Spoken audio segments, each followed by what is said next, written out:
لعلكم تهتدون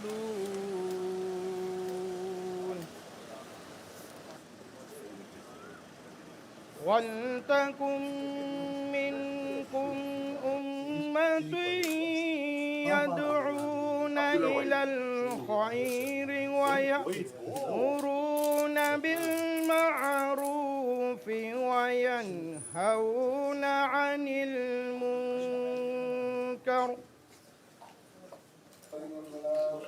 وأولئك هم المفلحون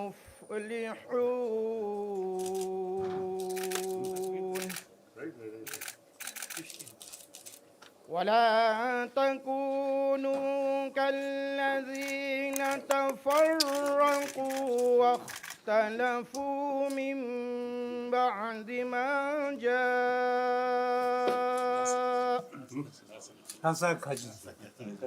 واختلفوا من بعد ما جاءهم البينات وأولئك لهم عذاب عظيم صدق الله العظيم. So few 다섯 가지 원래 무슨 Tibetan one two okay.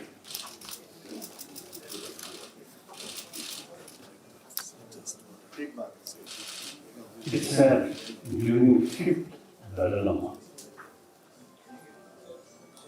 the Ladakh from Ladakh first came Lhasa. So fifth Dalai Lama provided one land for construction of mosque.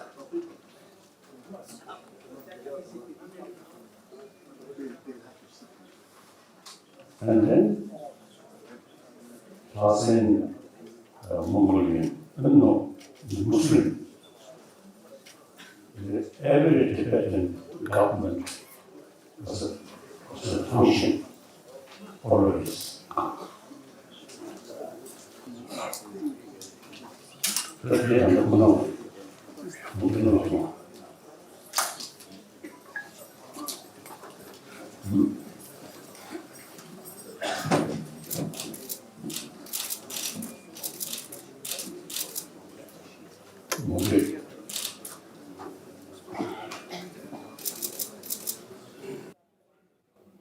Do you belong Sunni or Shia? Belongs Shia? Shia. So out of my curiosity, those Shia brothers, sisters, raise hand. Then Sunni. Okay. Ka. Kare.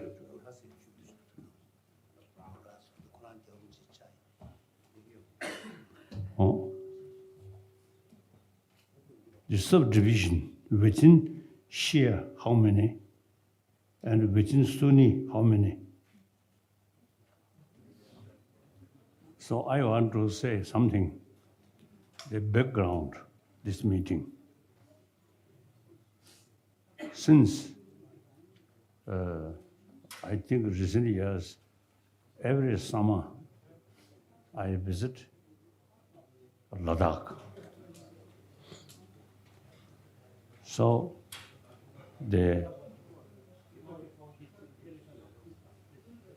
some Muslim community in Ladakh. So we are very familiar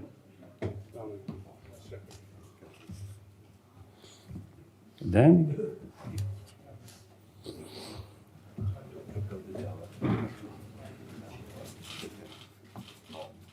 fine. You from Langno.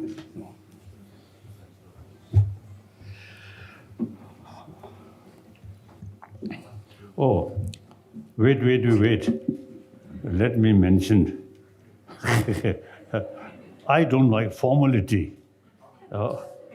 Complete informal. It's much better. So,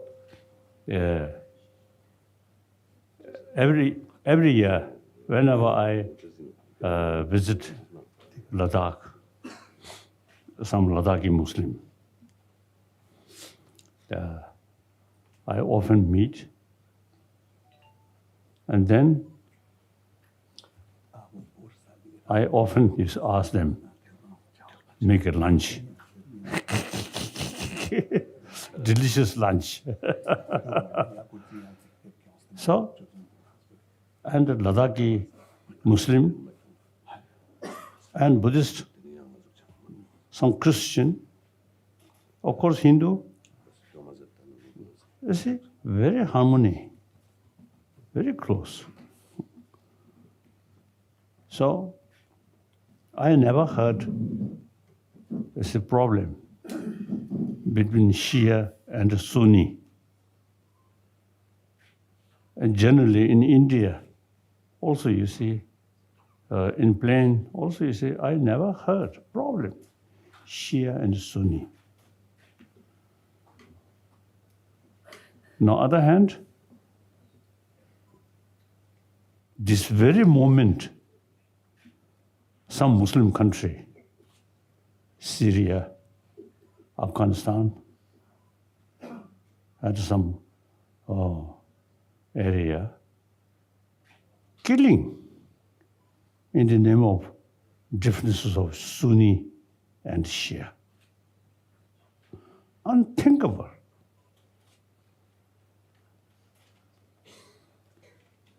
It's a follower of same sort of God, Allah, and same Quran,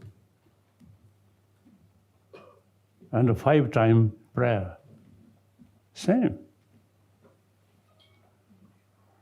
So, then when I heard, see television, killing in the name of Shia and Sunni, I really feel all major world religious tradition carry same message of love. And then particularly within Muslim, as I mentioned earlier, it's the same tradition. So therefore, I think last year I suggested our Muslim brothers, sisters, India generally, basically, religious harmony over 1,000 years there. Then within Muslim, Shia and Sunni, it's a very good relation. So now, it is not, sufficient just to keep within your own community harmony. But now time come to show the outside world where conflict in the name of Sunni and Shia there. So now Indian Muslim should sort of make some effort to show the rest of the world, firstly, different religious, harmony among different religious traditions is very important. Then within Muslim, Shia, Sunni, close relation. It actually, you see, 1,000 years, it exists. Now this Indian Muslim brothers, sisters, now time come should be more active for promotion of religious harmony. I suggested, I think last year, isn't it?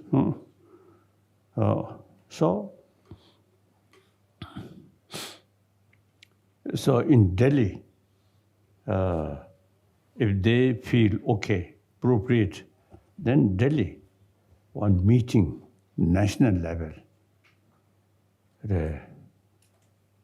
mainly Shia and Sunni, some serious discussion.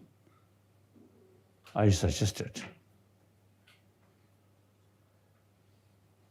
Although I'm refugee, but sometimes I have more money. So I promise, you see, some sort of holiday, expenses we can provide. So now you organize this meeting. I really appreciate. And I heard some Muslim brother and perhaps some sister from Iran.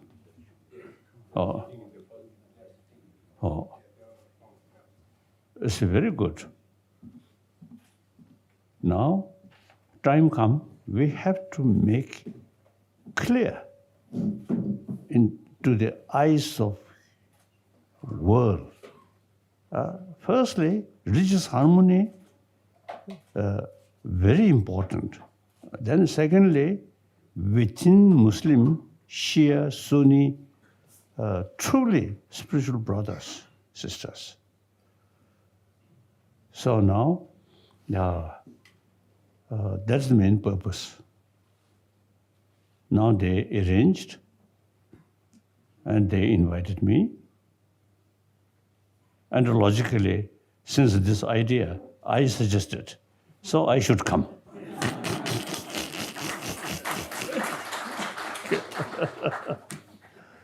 So that's my informal part. Now formality, formal. His Holiness the Dalai Lama, dignitaries on the dais, the speakers for this afternoon and this morning who are present, ladies and gentlemen, a warm welcome to all of you to this conference on celebrating diversity in the Muslim world, which has been initiated by the Muslims of Ladakh in the state of Jammu and Kashmir, inspired and patronized by His Holiness the Dalai Lama, for which we are all, of course, very grateful. Thank you all for coming. May I ask Your Holiness to kindly address the audience?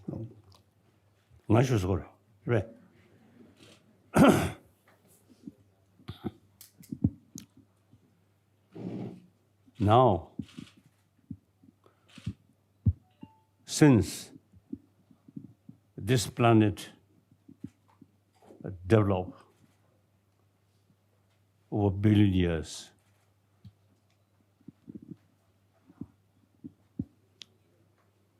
then through evolution, it's a different area, different people, different language, different culture. Then also different faith. I think over 3,000 years. So now today, about 7 billion human beings, about 1 billion non-believer. And among those, about 6 billion, you see, different religious tradition. So these, I think, around 3,000 years. Firstly, I think in India, the tradition of meditation we call shamatha. And with that, and also analytical meditation, we call vipassana. In any way, I think India's tradition, ahimsa, karuna, I think wonderful idea. So I always feel India's civilization, Chinese civilization, Egyptian civilization, I think most sophisticated as the philosophy or concept developed in the Indus Valley civilization. And anyway, now today, 7 billion human beings, everyone want happy life, do not want suffering. Happiness is the basis of survival. Suffering is the sort of, because of the causing, diminishing, or disappear.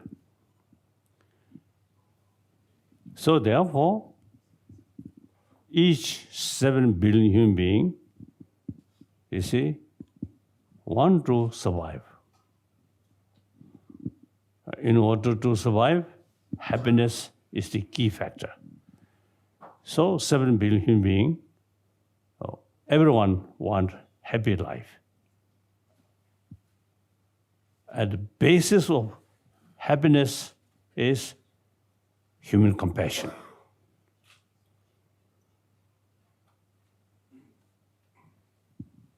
Now, some scientists say basic human nature is compassionate. It is true. We are a social animal. Any social animal, individual's survival depend on rest of the community. So, in order to bring together and taking care, the key thing is love. So from birth, we received maximum loving kindness from our mother. Nothing to do with religion. So basic human nature, individual, himself or herself, more compassionate mind and surrounded with compassionate atmosphere, then that person much happier. And the whole life become much sort of successful. One individual surrounded without friend or affection, then that individual, no matter how rich, cannot survive, cannot be happy one. It is true. Then, moreover, now scientists, they say constant anger, constant fear is actually eating our immune system. So now, be more kind person is nothing to do with religion. Simply, in order to be happy individual, happy family, happy community. So now today, the reality is 7 billion human beings, different continent, different climate, different language, but same human being. So everyone wants happy life. So now, future of East depend West. Western future depend on East. Similarly, South and North. So now today, the reality, the entire 7 billion human being is actually one human community. So now, according to that reality, now we really need a sense of global responsibility. It's nothing, something holy. It's something necessary. So therefore, firstly, I always consider I am another human being. Out of 7 billion, I am one human being. So my own future entirely depends on the rest of the world. Rest of the world, peace, happy, I get maximum benefit. Now today's world, in spite of many material development, material facility, but a lot of problem, lot of suffering. Essentially, we human beings created. Basically, as I mentioned earlier, human being more compassionate. When we look children, they don't care what is different religion, different, nation. So long they play together, they have the oneness of human spirit there. Very good. Then gradually we are getting modern education, so-called modern education, and very much oriented about material value. Then very much emphasis different race or different nation, different religion. So we neglected this spirit of oneness of 7 billion human beings. Now that we need now teach children from kindergarten level. We are same human being. 7 billion, same human being. We need sense of oneness of 7 billion human beings.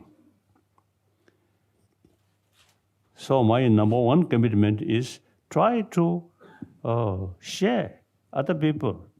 We are same human being. When I meet people, I never feel I'm something different. I'm Tibetan. I'm Buddhist. I never feel that. We are same. So long, 2 eyes, 1 nose, same. Except the beard or these things. That's come later. I think no child, when born, with beard. These things come later. So therefore, basically, 7 billion human beings, mentally, emotionally, physically, we are same. We all want happy life. We all have the potential of loving kindness. That's the key factor for sense of oneness of 7 billion human beings. So I consider I'm one human being. So on that level, my number one commitment is try to share with other people. The basic human value is compassion, loving kindness. on the basis of scientific finding, not religious sort of thinking. Then, second commitment,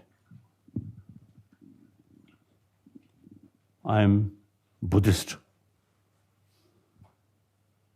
So all major religious traditions carry the same message of love.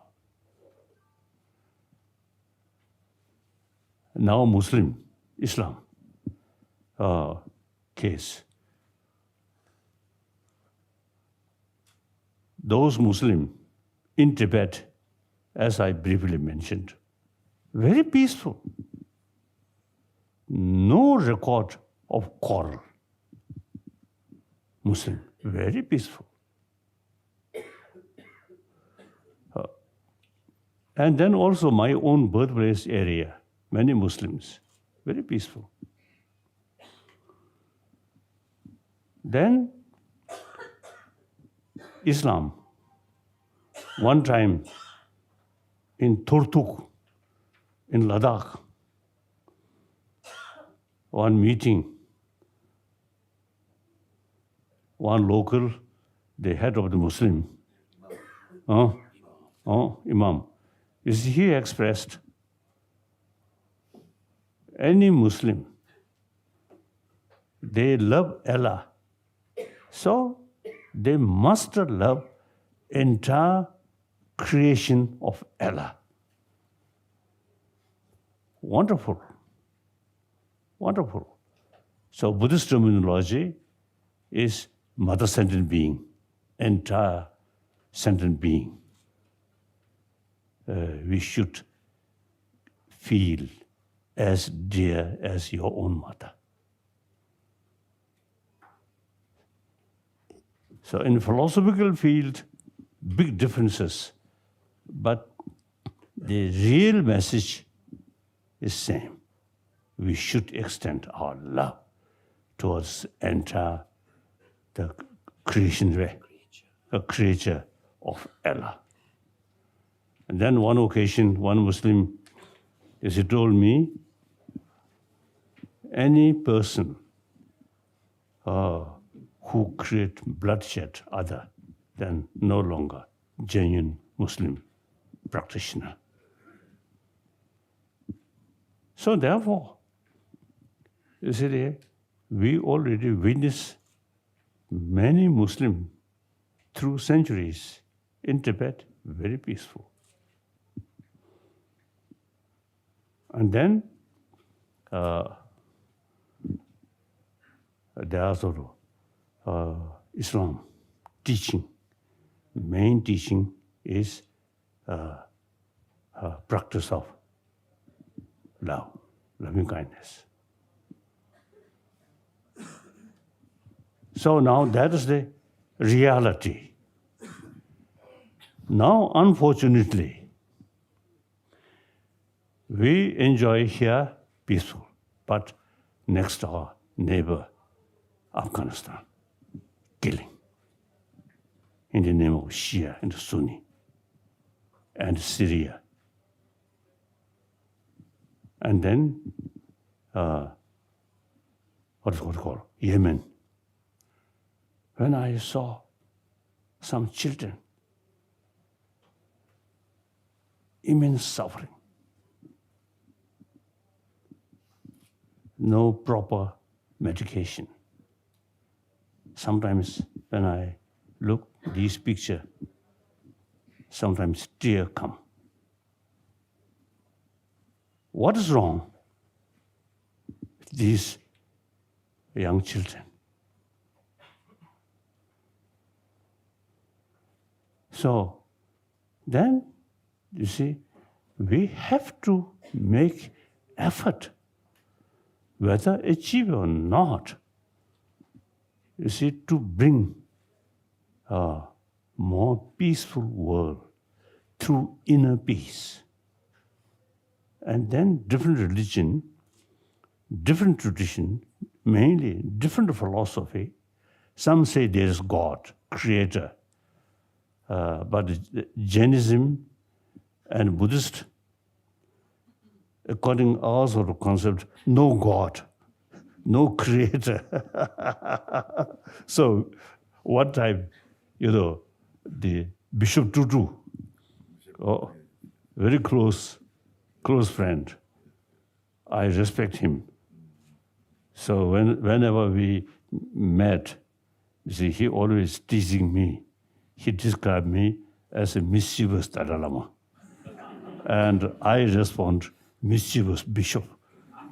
So one occasion, you see, he told me, he as a Christian believer, believing in God. So therefore, after his death, he's ready to go to heaven. Dalai Lama, non-believer, so go something different place. There's most probably hell. So in the philosophical field, there is big differences.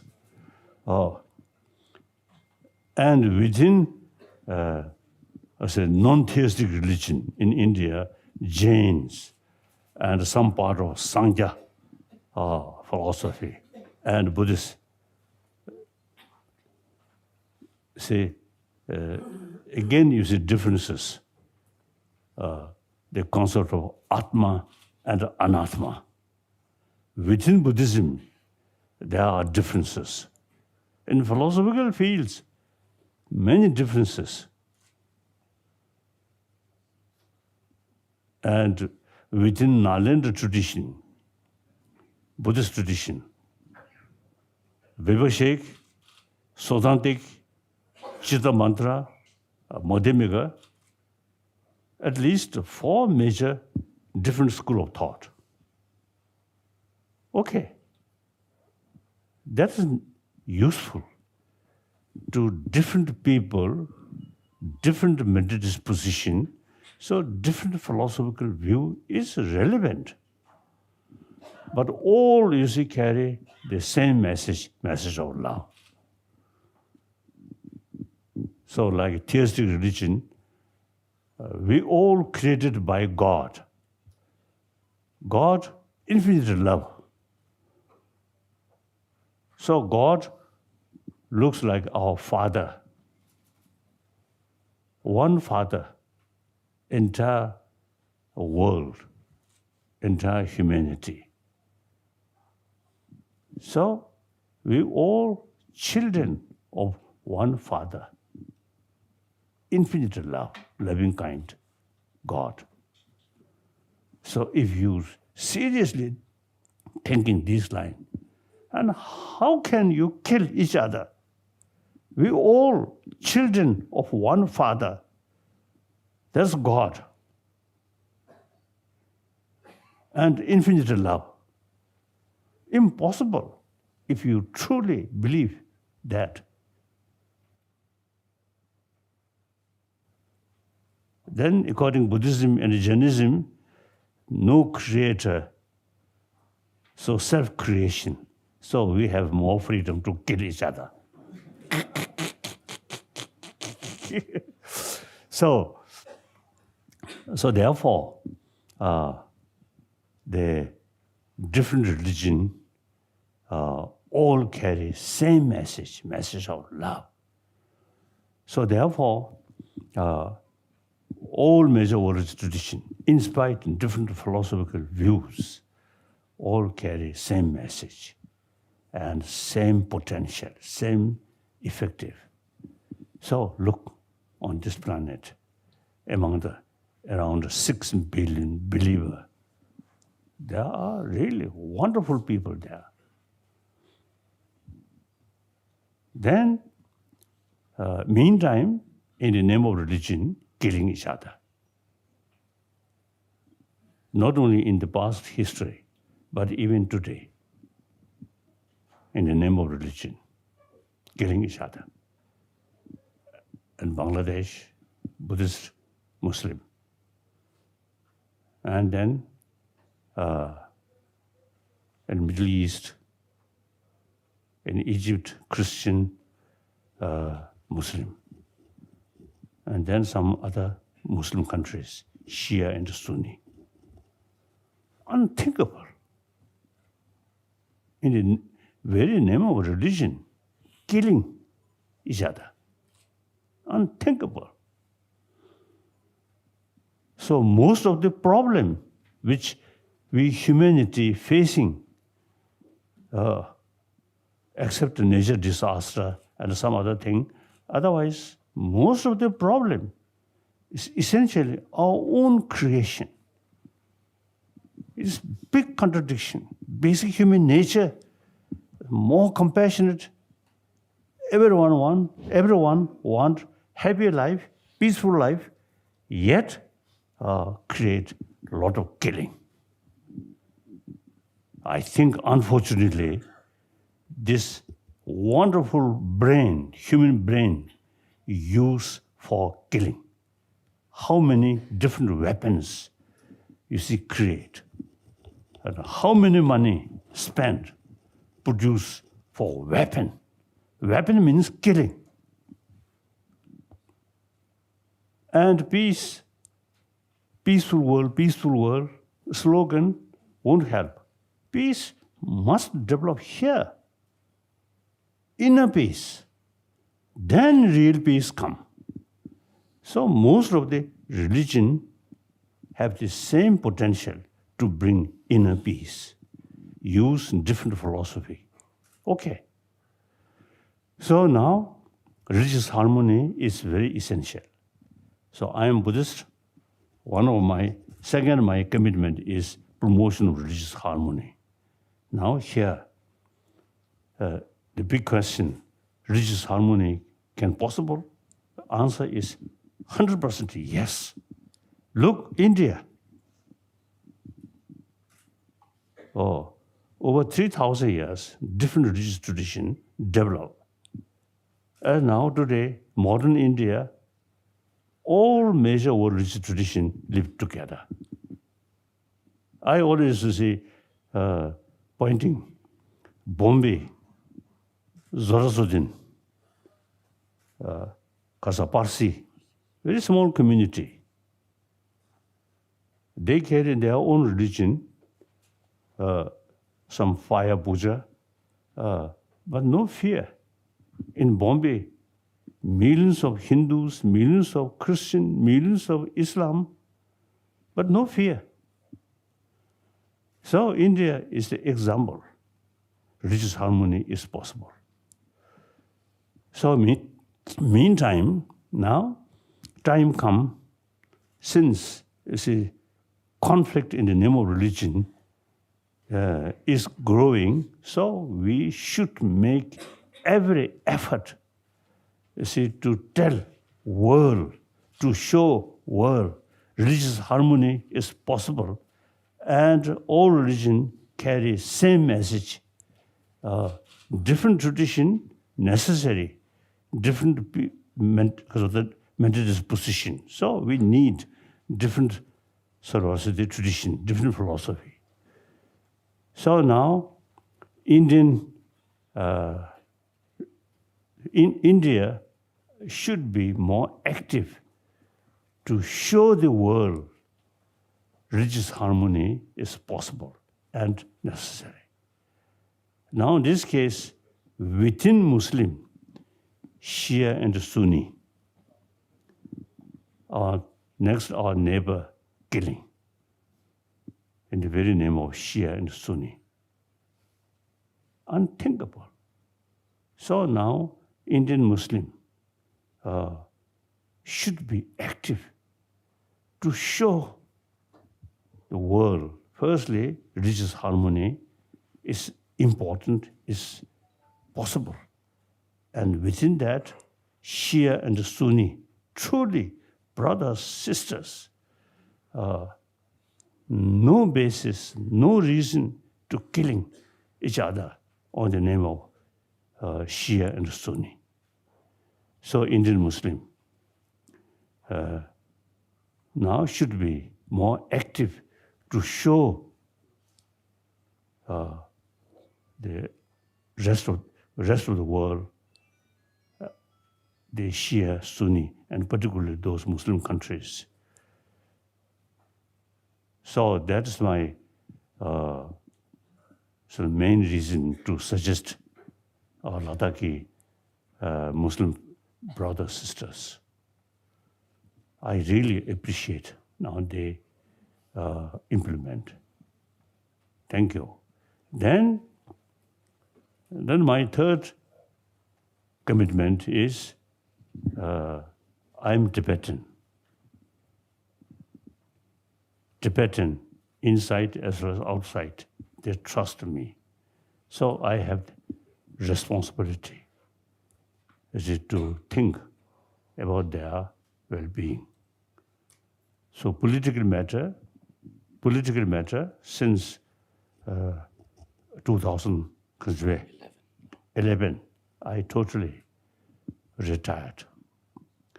We already have, through democratic way, elected political leadership, and they carry the responsibility. My now responsibility is reminds people, concerned people, Tibetan environment is quite delicate and very important. All major rivers which cover China, India, Pakistan, Bangladesh, these major rivers, the ultimate source from Tibet. Now, due to climate change, global warming, there is real danger now. These water resources eventually reduce. So therefore, we should pay more attention about environment in Tibet. One Chinese friend, environmentalist, he told me, according to his own observation, the effect global warming from Tibetan plateau as much as South Pole and the North Pole. So he described Tibetan plateau is third pole. This is number one. Then number two, I try my best to educate people, Tibetan knowledge, Tibetan cultural heritage. In India, Nalanda tradition, really, I think most advanced education center, knowledge center. So that since 8th century, Indian Nalanda master Shanta Rakshita invited to Tibet. He introduced the Nalanda tradition. One unique thing about a Nalanda tradition is we extensively study philosophy and psychology and logic. So that very useful. So we always emphasis importance of investigation, not just to believe, faith. Buddha himself, expressed to us, "Oh, my follower, monks, scholars should not accept my teaching out of faith, but rather thorough investigation." So some of the Nalanda master actually rejected some Buddha's own word. If we accept this literally, it goes against reason. Therefore, we must reject. That's the Nalanda tradition. So therefore, now it become quite clear. The Nalanda way of thinking, emphasis on reason, experiment. So we can go side by side with the modern science. We're not emphasis on faith, like that. So that kind of culture we kept alive. So I feel Tibetan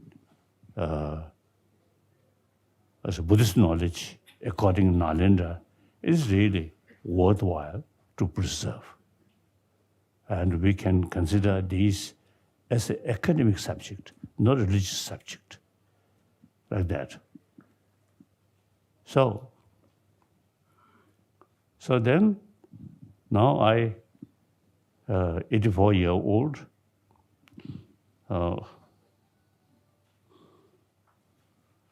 major portion of my life spent in this country, in India. So now, remaining my life, I am trying to revival of ancient Indian knowledge about psychology, which is basis of ahimsa and karuna. So now, conclusion, our main purpose is try to show the world in general, particularly Muslim world, there is no basis quarrel in the name of Shia and Sunni. Truly, brothers, sisters, and we should live in the spirit of brotherhood, sisterhood. Okay, thank you.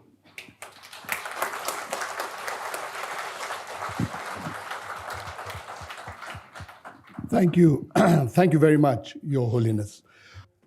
The first question is from Mr. Javed Layak, a senior journalist, and he has asked, Your Holiness, that India has always welcomed persecuted refugees from all over the world.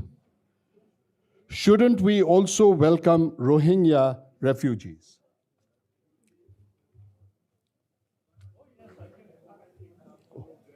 In Burma, I think about 10 years, many years ago, this event happened. And then Time magazine with one Buddhist monk's picture then described Buddhist terrorist. I feel very sad. Then at that time I expressed a Buddhist monk should visualize each Muslim's shoulder Buddha. I'm quite sure at that situation, Buddha come, 100% sure, protect those Muslims. I expressed that. So sometimes such things happen.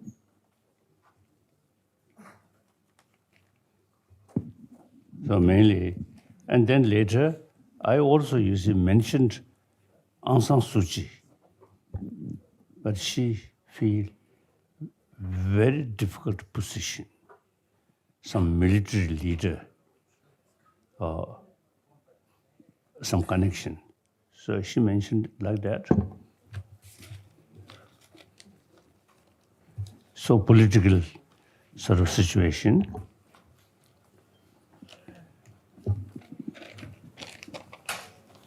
So now, this kind of meeting, promotion of religious harmony, it is very, I think, very relevant to today's world, including like Kasachoti, or Bangladesh, or Burma. And also some time back in Sri Lanka, Tamil, Indian, and Buddhist, some problems.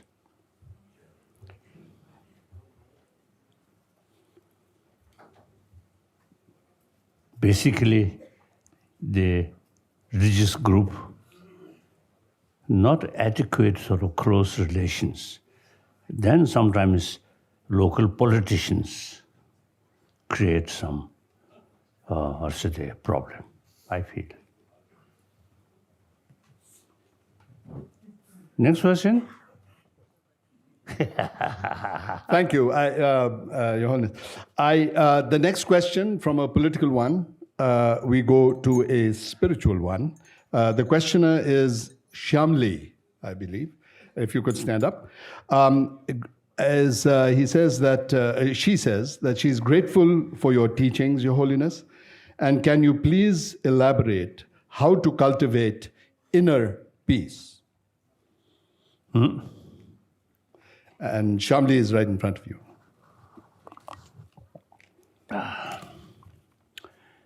Generally, as I already mentioned, believe God, infinite love.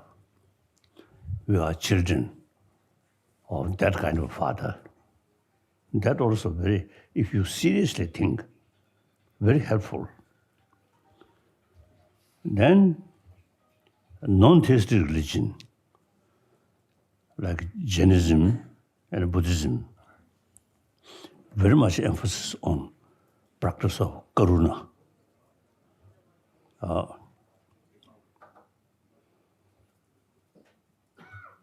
And because self-centered, selfish is the key factor. Most of the negative emotion. And then plus on that, the concept we believe existence as appears. This quantum physics is also very helpful. The Buddhist concept, the shunyata, patita samupanda, not independently exist. Nothing exists as appears. Actually, nothing exists by itself, but designated. And quantum physics also is similar. So these are the Pranja site. We practice that to reduce destructive emotion. All the destructive emotion very much based on appearances. So nothing exists as appears. And then, you see, it reduces the kasa, grasping. And then, other hand, ubaya side, practice of bodhicitta, practice of altruism. So these two practice is the key factor to reduce destructive emotion. Then basically, all the destructive emotion based on ignorance. So, no proper base. The positive emotion, such as karuna, proper base, reason. So, we can, through practice, we can increase kasa infinitely. The destructive emotion, for a short period, very powerful, but long run, no proper basis. So, basically very weak. Like that. Next question? Yes. We will revert, I think, to another political question, Your Holiness. May I ask Mahmoud or Rashid to please stand up? Yes, he's over there, Your Holiness. A dialogue among religious communities is good. But how do you think a dialogue is possible, or is a dialogue possible, between a state which can be patently oppressive and a people continuously who are oppressed? Can there be such a dialogue? You should ask a politician. I retired politics.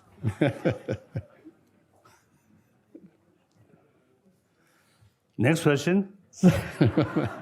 All right. May I ask Malika to stand up, please? She's asking. Says, with the coming of modernization, we are all adapting and moving towards a westernized culture. How do you think we can sustain our religious practices despite all this? Our ancient practices despite all this? 가르사. Oh, sorry.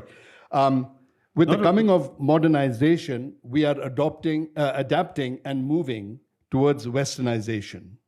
How do you think, Your Holiness, we can sustain our ancient practices despite this? Modernization is only material thing, external thing.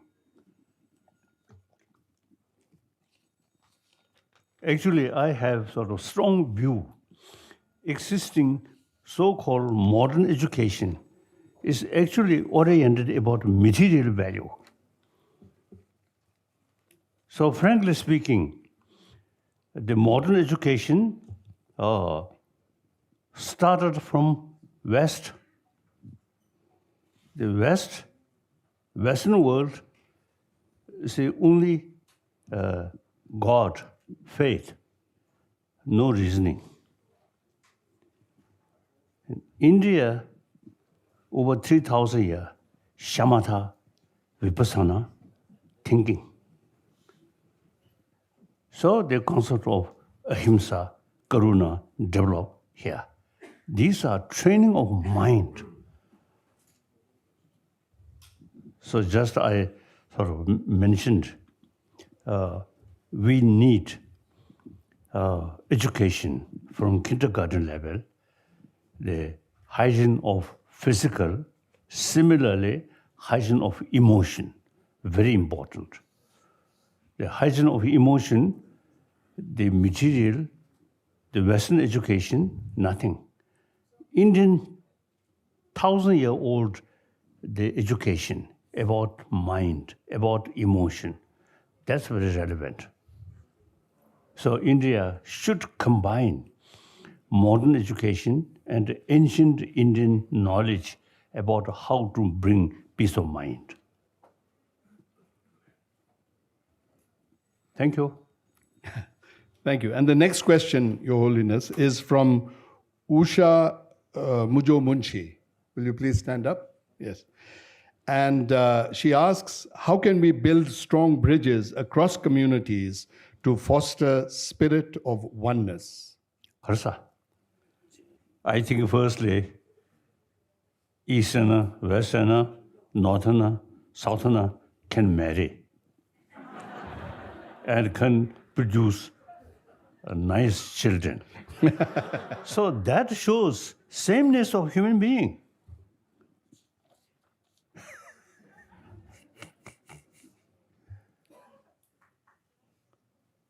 Okay. All right. There's another question, Your Holiness, from Sayyid Salman Chishti. Can you stand up? Thank you. Sufi mystic saints have always practiced and participated actively in building bridges among diverse societies. His Holiness's words on Islamic spirituality and the part of building bridges. He would like, I think, a few words on how to build bridges between religions. Karsa, I already mentioned practice of love, compassion.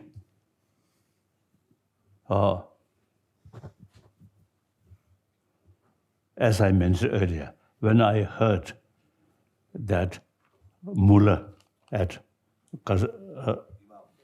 Imam Turdu is a Muslim, should extend love towards entire creature of Allah. Wonderful. Different terminology, but the same meaning. Wonderful. I think no major religious tradition is encouraged to kill. No, never. I think we too much destructive emotion, then use name of religion. Actually, this problem, killing, not due to religion, but political or economic reasons. then they use the name of religion. When people, you see, talk about religion, it is related with emotion. So, very serious. An emotional level, no room of reasoning. Like that. Okay. Yes. The next question is from Kachu Isfandiar Khan Sahab, who is standing before you, sir.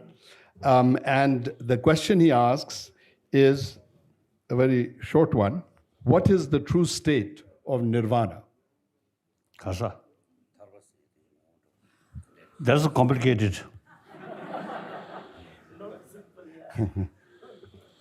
Nirvana, actually, state of our mind completely purify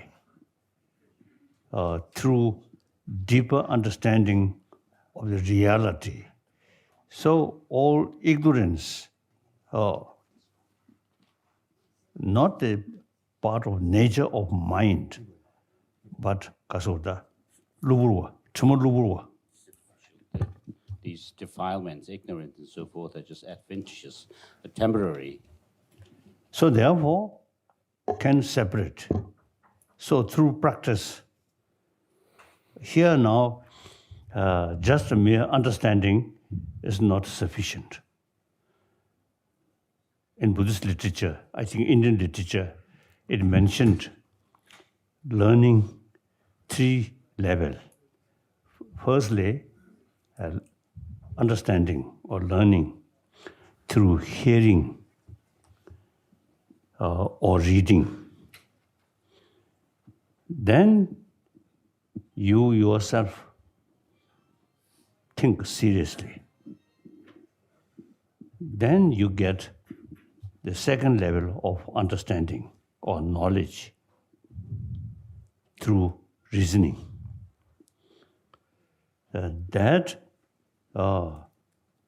eventually bring deeper experience and constant think. Then some experience develop and some knowledge through experience, that third level. That really affect our emotion. Just mere knowledge, not much effect. And the second level also you see limited. The third level, Tujung, Samjung, Gumjung, sati. So understanding is drawn through study or listening to teachings, and then understanding drawn or developed through reflection, and then understanding drawn through that of meditation. No. Your Holiness, I apologize for being late. This is okay, no problem, no problem. Right from the beginning, I mentioned I love informal. So you practice that. Plead guilty. Salam alaikum.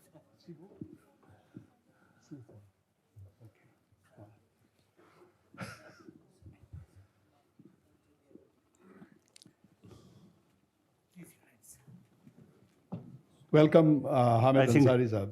One tea for him. Tea, together.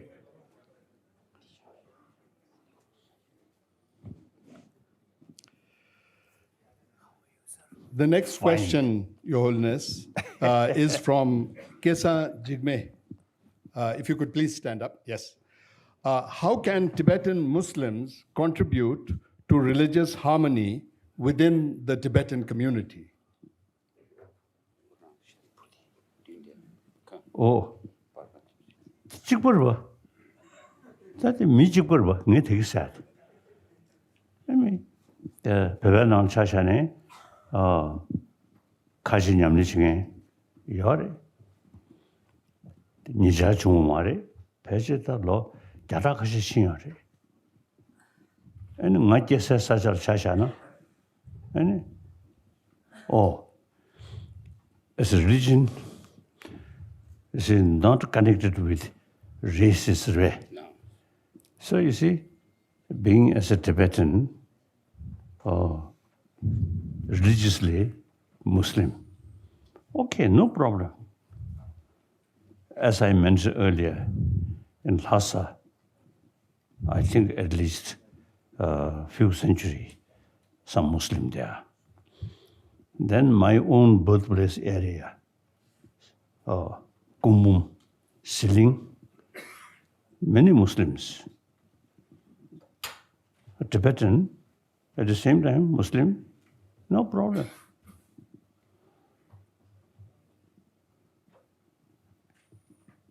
It seems, you see, some Ladakhi Muslim, some showing interest about Buddhism. So, all right, no problem. Okay. Next question, Your Holiness, comes from a teacher and educator as Madi Shah. Is it? All right, there he is.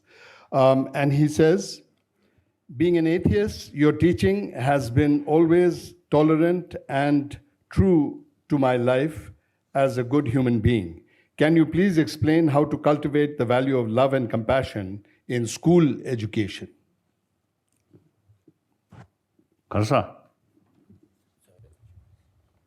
as I mentioned earlier, you see, everybody takes care about our health and friendship. We are a social animal. Friendship, very important. Friendship, very much based on trust. Friendship on money, on fame, or power, temporary. Friendship, really trust on human level. In order to develop trust, you should show sincere sense of concern of their well-being. Then trust comes. Even animal, when we truly show our affection to dogs, to other animals, they appreciate. They don't care whether rich or poor. So therefore, the genuine sort of friendship very much based on warm-heartedness. So taking care more about others' well-being. Actually, the best way to take care of yourself. Since many years, I use the word, we are as a sort of, or say the living being, taking care oneself. So some kind of selfish there. Now we, without that sort of selfish feeling, we can't survive. Through evolution, through that way. Then we should be wise selfish rather than foolish selfish. Just think yourself. Actually, you see, because of the foolish way. Know your friend, trust a friend. Then finally, you are loser. Take care about other. Then you get friend, genuine friendship. Just for your own interest. So we should be wise selfish rather than foolish selfish.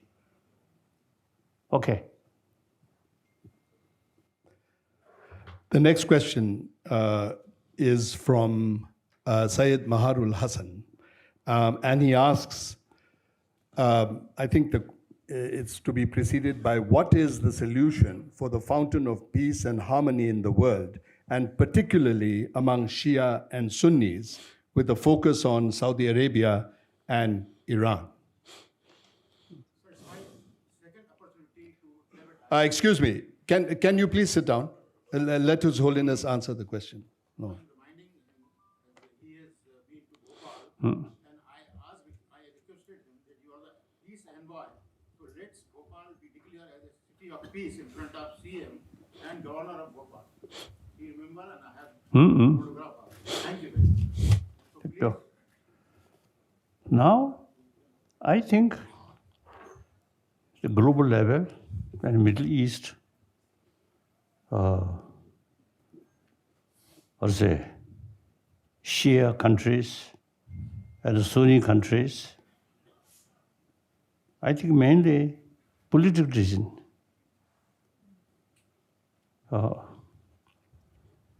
Then, as I mentioned earlier, politicians use name of religion. When people use the religion, word of religion, it is related with emotion. So now, people, at the recent, also the event or the situation, now, because Iran, some people consider some dangerous place. I don't think. Democratic country, and follow Shia. And then some people deliberately create some sort of, I think, wrong impression. Then Bin Laden and many of his followers come from Sunni side, not Shia. Isn't it? Oh. So therefore, in practical level, and in reality, you see, the individual is who, or is the emphasis, or is the destructive actions. As I mentioned earlier, there's some Buddhists in Burma. As I mentioned earlier, you see, describe Buddhist terrorist. One day, some people may describe me as a Buddhist terrorist. So, you see, these are just nonsense. So you can't say Shia as a whole, Iran as a whole, some dangerous nation. Totally wrong. Among the people, some mischievous people there, but whole sort of community, whole nation.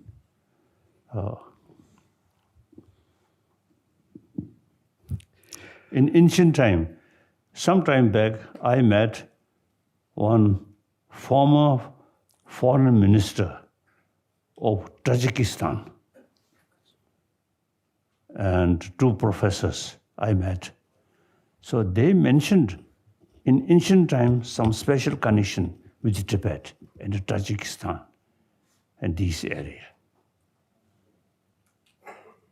Like that. They usually call, they told me, they call Tibet Tupot. So ancient time, all these, and Iran, I think up to Iran, I think some connection, whole the Central Asia. Next question? Finished, no?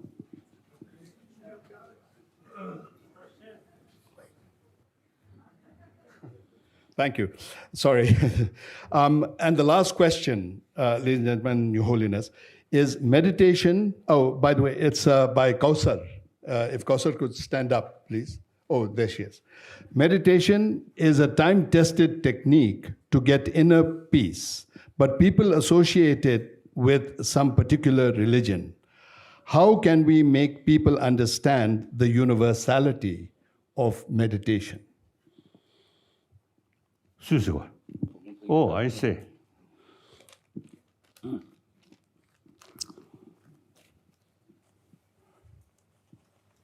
Perhaps, firstly, according Nalendra sort of psychology,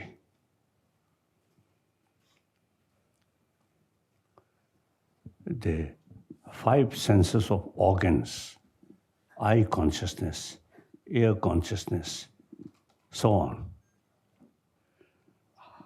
And then sixth mind, chit. So all emotion related with sixth mind. Sixth mind, during dreaming, sixth mind still there. Five sense of organs no longer there.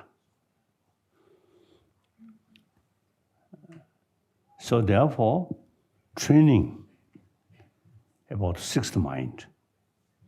Firstly, make distinction, sensorial level consciousness and mental level consciousness. Then the important is mental level consciousness, because all these destructive emotion part of sixth mind. So then, sixth mind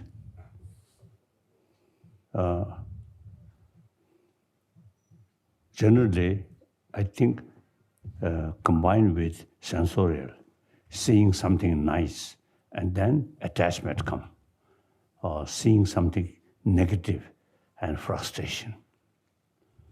So these sensorial, you see, kasoda, something like the ka,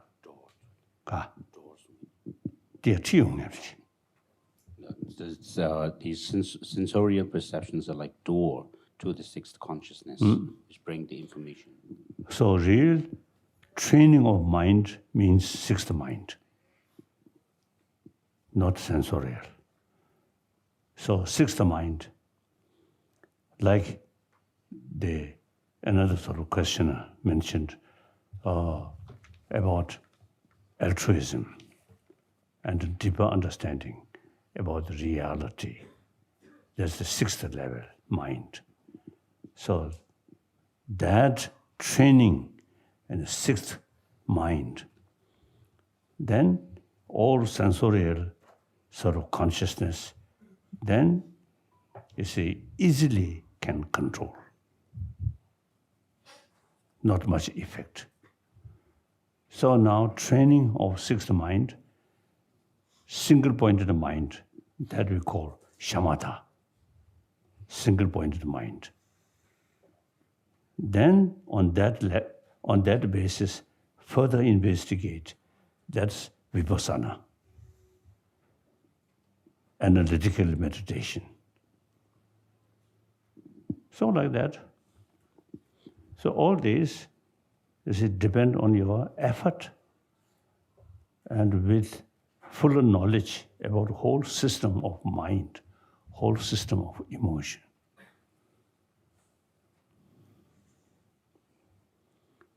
Okay? Thank you, Your Holiness. And I would like to also thank the audience.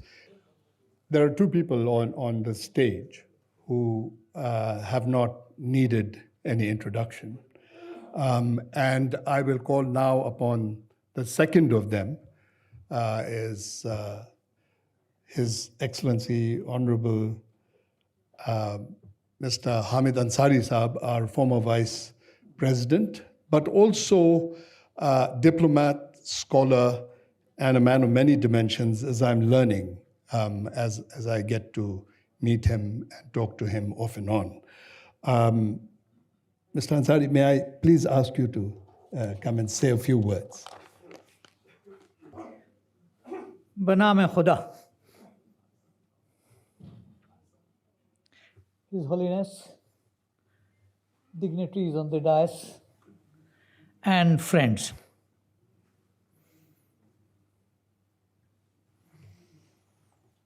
Diversity is such a desirable concept, such a simple concept, a concept which is so easy to understand, because when you look at Jahane Rangobu,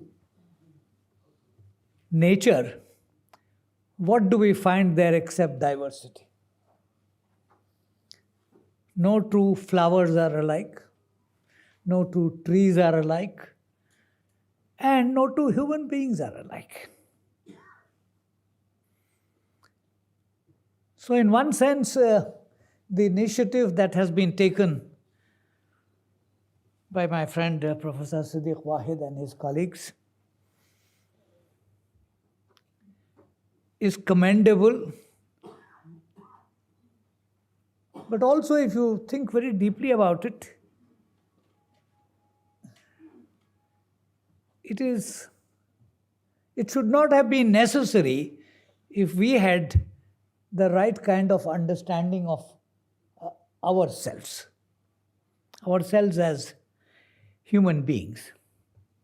But today's topic is one aspect of it, which is diversity in the Muslim world. Muslims are a global community. Their total number, according to data which is available, is around 1.6 billion. 66% of them live in Asia. 15% in what we know as West Asia, or what Europe calls Middle East. 20% in Africa. India has the second largest Muslim population of Muslims after Indonesia. The number in India, to my understanding, is around 190 million. Now, Muslims are united in their belief and in their language of religion, but diverse in mother tongues, historical experiences, manners, and customs. This is unavoidable given the spread across the globe. Muslims also subscribe to different schools of jurisprudence that developed later. And they relate, to my humble understanding, and with due respect to the dignitaries here, they relate to secondary matters. Historical accidents have crystallized these into hardcore beliefs and practices. Despite these, the unity of faith is best demonstrated at the time of the annual pilgrimage of the Hajj, when pilgrims from all parts of the globe observe the same ritual. So, it can be said that there is unity in diversity and there is diversity in unity.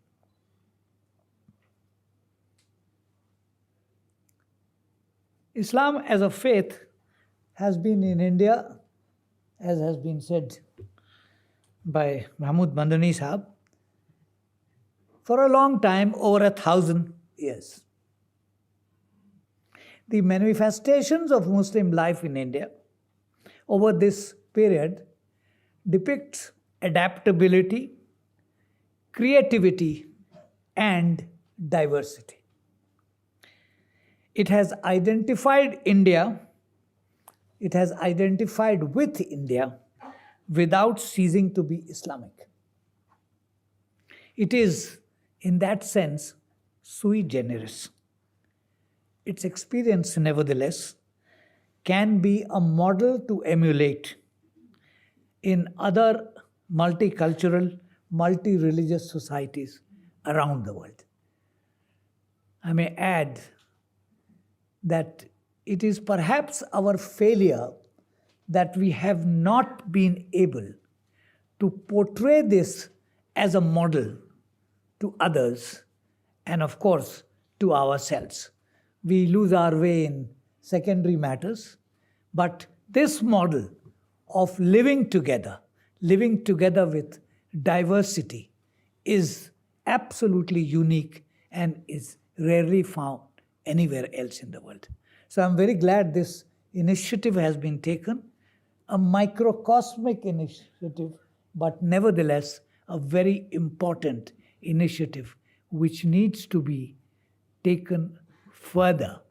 And if you, as Mahmood Manani Sahab said, if you want to see the impact of that diversity, please go to the shrine in Ajmer or even nearer in New Delhi itself. Thank you very much.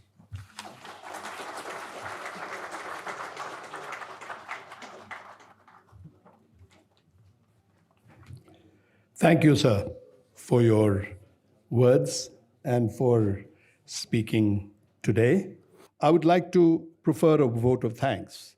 First of all, of course, to His Holiness the Dalai Lama for suggesting, urging, inspiring, monitoring, and making sure that many of us did our jobs.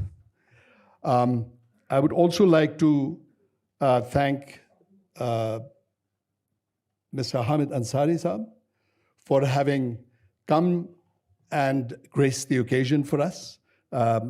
We know that even though he is retired, he is not really retired. He's just tired.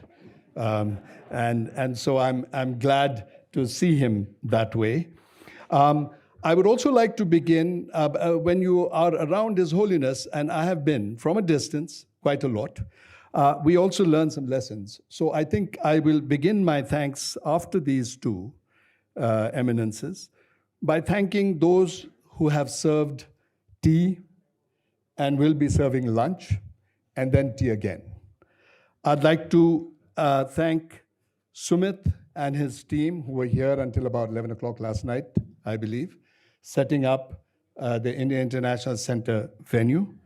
I would like to thank Zainab Akhtar and her team, if she is here, for the sort of volunteering and coming, the photographers, the audiovisual people who were there last night, all the way until about 11 o'clock or so.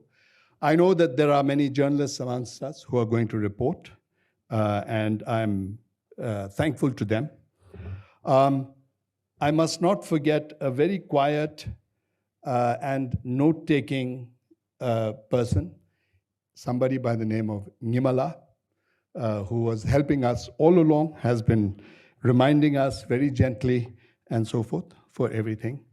I would like to thank Mustafa Abdu Saib, who has designed the logo as well as the sort of visuals that you see, and who is from Ladakh, an artist in his own right, and who has, I think, I mean, if you ever go to Ladakh, you must see his work, blended the traditions very beautifully in his own work of art, painting.